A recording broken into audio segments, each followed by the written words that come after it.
After giving birth to 2 girls, I am more conscious than ever about the importance of the 6 main rites of passages that women go through in their lifetime.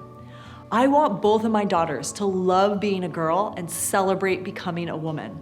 I want them to know in every cell of their bodies that it is an honor to be born a female, to not think of their period as dirty and gross, to not think that giving birth is a horrible thing, to not think that their lives are over with once they stop bleeding. I want every little girl to grow up proud of her changing body and honor the transitions she goes through throughout her life.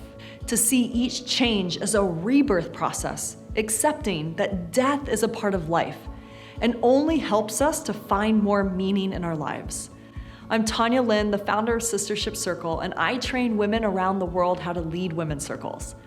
I believe that the way to create a new culture of celebrating what it means to be a woman is through blessing ceremonies, also known as blessing ways, to honor a rite of passage.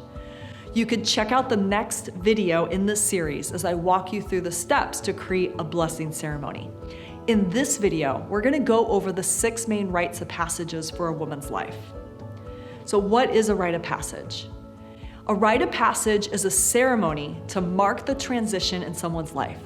While most synonymous with the transition from boy to man or girl to woman, it refers to any of life's transitions, such as births and beginnings, initiations, partnerings, and endings or death.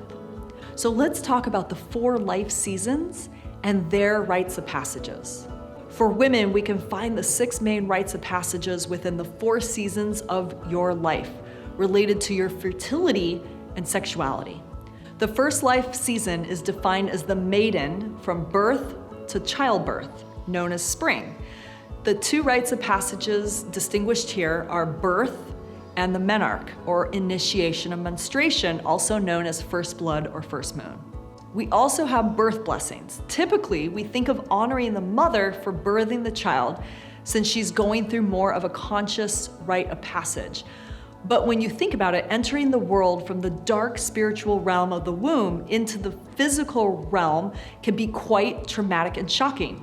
It may seem as if the infant doesn't necessarily need a blessing ceremony, but I believe it's quite important. I've done 2 different birth blessings for my daughters. One consisted of a few days before giving birth on the new moon to sit outside with various objects to set intention and then create an altar for the baby's arrival.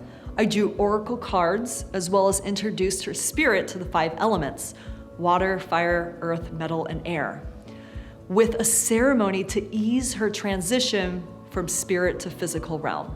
The other birth blessing occurred 5 days after my first daughter was born. We laid her down in the middle of my women's circle and sang her name. This came from an African myth I heard, where the mother meditated to find the song of the child. Then the community sings the song after the child's birth and during other rites of passages. Now let's talk about the Menarch Blessing. I can remember getting my first period vividly. It was New Year's Day and I was 11 years old. I went to the bathroom, found a brownish red mark on my underwear, and I called my mom, who excitedly proclaimed, "That's your period, you're now a woman," and that was it. Since most women did not receive a Menarch blessing, we created one that's available for sale in our shop that you can use for a women's circle and also modify for your daughters. The second life season is defined as the mother from childbirth to menopause, known as summer. Each time she gives birth, she goes through a rite of passage to deepen her experience of motherhood. Another rite of passage worth mentioning is for marriage, which happened during my summer season, but may happen at any life season. So let's talk about mother and bridal blessings. I received 2 beautiful mother blessings for each daughter, as well as one before I got married, which I'll outline in the next video. Okay, now let's talk about the 3rd life season, defined as Maga, from menopause to retirement, known as autumn. Maga is intended as the feminine version of Magus, the wise man, magician. The main rite of passage distinguished here is menopause, when menstruation stops and Maga begins. This season is all about harvesting her life skills and shifting focus from her own family to the larger community. Now, our culture does not honor the rite of passage a woman takes when she stops bleeding. She's considered old, worthless to society, and tossed aside.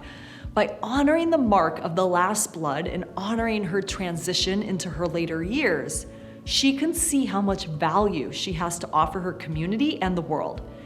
This is the time of legacy creation and give back.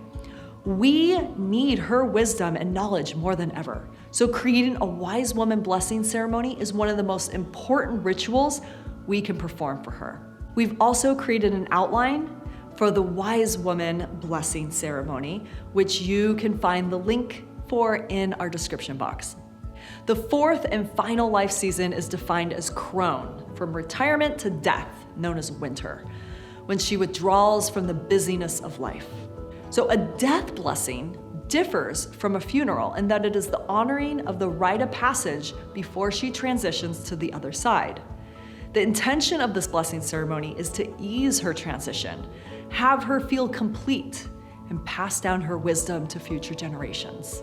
So in the next video, I want to share the 6 phases of a blessing ceremony. I'll see you there.